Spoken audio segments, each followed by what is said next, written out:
Noun and types of nouns, नाम आणि नामाचे प्रकार.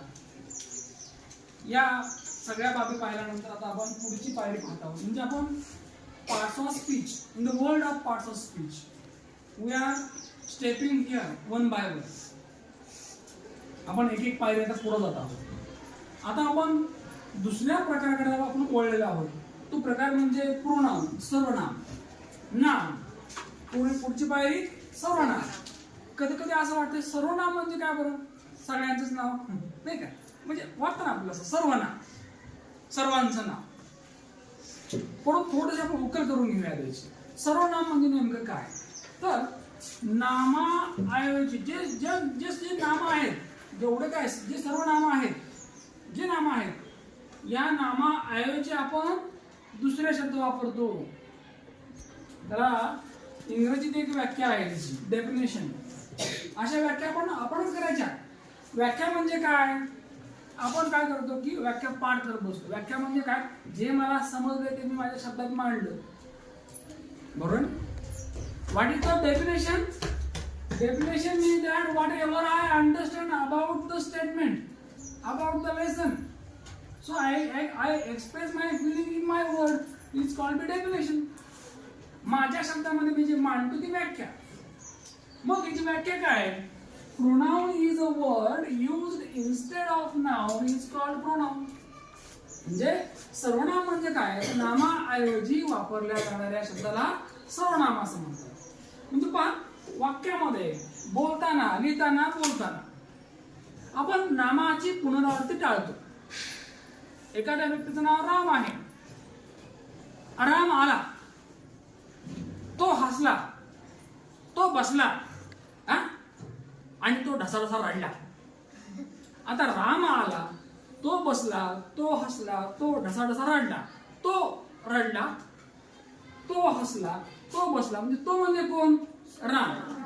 म्हणजे पहा, आपण वारंवार नामाची पुनरावृत्ती करत नाही. त्याच्याऐवजी आपण जो पर्यायी शब्द वापरतो त्याला आपण सर्वनाम असं म्हणतो, बरोबर माझं? हा, तो, ती, ते, आम्ही, हे आम्ही अनेक प्रकारचे हे शब्द वापरतो, पर्यायी शब्द, आणि त्याला आम्ही मग काय म्हणतो? सर्वनाम असं म्हणतो. मग पहा, नामाऐवजी वापरल्या जाणाऱ्या शब्दास सर्वनाम असे म्हणतात. मग या सर्वनामाचे प्रकार किती? जसे नामाचे होते तसेच सर्वनामाचे सुद्धा प्रकार आहेत, है की नाही? म्हणजे आपल्याला एवढंच कळालं फक्त pronoun is a word used instead of noun is called pronoun. तर एवढंच यायचं नाही. सर्वनामाचे एकूण 10 प्रकार. किती प्रकार? 10. याला म्हणायचं व्याकरणाच्या मुळातून चलणे. लक्षात, आणि मूळ धरायचं त्याचं. कुठलीही बाब जर मला शिकायची असेल ना, yes, I must be start with the root of the language. मुळापासून जाऊया आपण तिथं. मग आपल्याला कुठलीच गोष्ट आपल्या अडचणीची वाटणार नाही. कारण असं म्हणतात, हाफ नॉलेज ऑलवेज डेंजरस. अर्धवट नॉलेज असेल तर ते नेहमीच धोकादायक असतं. एक तर नॉलेज पूर्ण असावं किंवा काहीच नसावं. मग सर्वनामाच्या प्रकारामध्ये पहिला प्रकार आहे पर्सनल प्रोनाउन. याला म्हणायचं पुरुषवाचक सर्वनाम. आणि या पुरुषवाचक सर्वनामामध्ये येतं he, she, it, they, I, you आणि वी. समजलं का? पहा, वाक्य आहे ही इज अ बॉय, तो मुलगा आहे. ही इज अ राम, तो राम आहे. Okay. He is a good boy. Okay. She is a good girl. She doesn't like this. He doesn't like this. I like apple. Okay.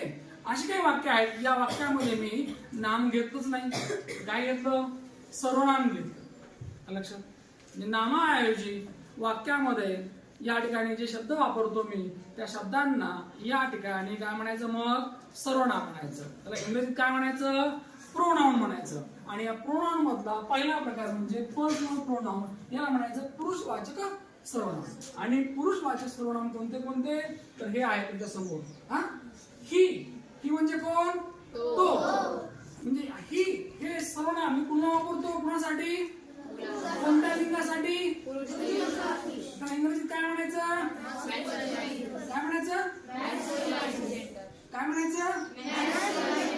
उभा राहतो. उभा सांग मला स्पेलिंग मॅस्क्युलिन.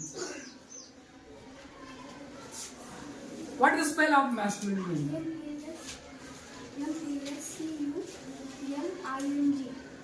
राईट. बस तू सांग रे बाळा.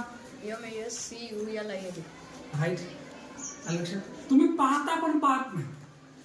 समजलं? तुमचं कसं आहे म्हणजे एखादी गोष्ट तुम्ही टीव्हीवर जर बघितली तुम्ही कधी विसरत नाही.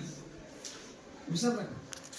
चित्रपटाचे नाव विसरत नाहीत. सिने अभिनेते अभिनेत्री यांची नाव आपण विसरत नाहीत.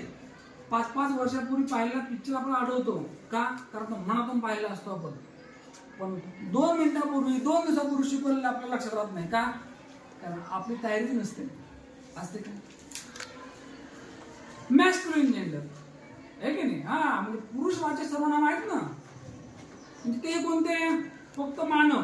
हा हे या ठिकाणी म्हणजे अगदी प्राणी असतील, पक्षी असतील, त्यांच्याकरता हे वापरायचं नाही. फक्त माणसांसाठी.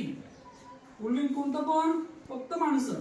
म्हणजे मुलगा असेल, एखादी मोठी व्यक्ती असेल, हा त्यांच्याकरता. He is a teacher. म्हणजे त्या ठिकाणी पुरुष जातीचा एक शिक्षक आहे. समजलं का? परंतु ही इज अ डॉग असं म्हणायचं. तो कुत्रा आहे असं होणार नाही. It is a dog. It is a dog. Yes. She आपण पुन्हा वापरतो मुलगी किंवा स्त्रियांसाठी. परंतु म्हैस, गाय यांच्याकरता सी रेफर करायचं. She is buffalo. याचा अर्थ कळला तुम्हाला? ती म्हैस आहे. ती म्हैस म्हणजे कोण? एक बाई म्हैस आहे. याचा अर्थ काय झाला? मी सी वापरलो. याचा अर्थ सी डेफिनेटली मी स्त्रियांसाठी वापरतोय. आणि ज्यावेळेला मी असं म्हणतो सी इज बफेलो म्हणजे ती बाई आहे, एक 2 पायाची बाई म्हैस आहे. चालतं असं? हा एक विनोद म्हणून चालेल पण वास्तवामध्ये चालणार नाही. इट. हा इट मात्र तुम्ही पक्षी, प्राणी आणि निर्जीव वस्तू यांच्याकरता घेऊ शकता. ते अनेक वचनेसाठी. आय माझ्याकरता. मी माझ्या नावाची पुनरावृत्ती करतो का? हा नाही. कोणी खाल्ले रे? हे संतोष रोकडे यांनी खाल्लेलं आहे असं म्हणून नाही. मी खाल्ले. कोणी खाल्ले? हा. इथं कोण बसले रे? मी बसलोय. ओके. म्हणजे मी सुद्धा माझ्या नावाची पुनरावृत्ती करत नाही. लक्षात? यू, तू किंवा तुम्ही, वी, आम्ही या अर्थाने. समजलं का?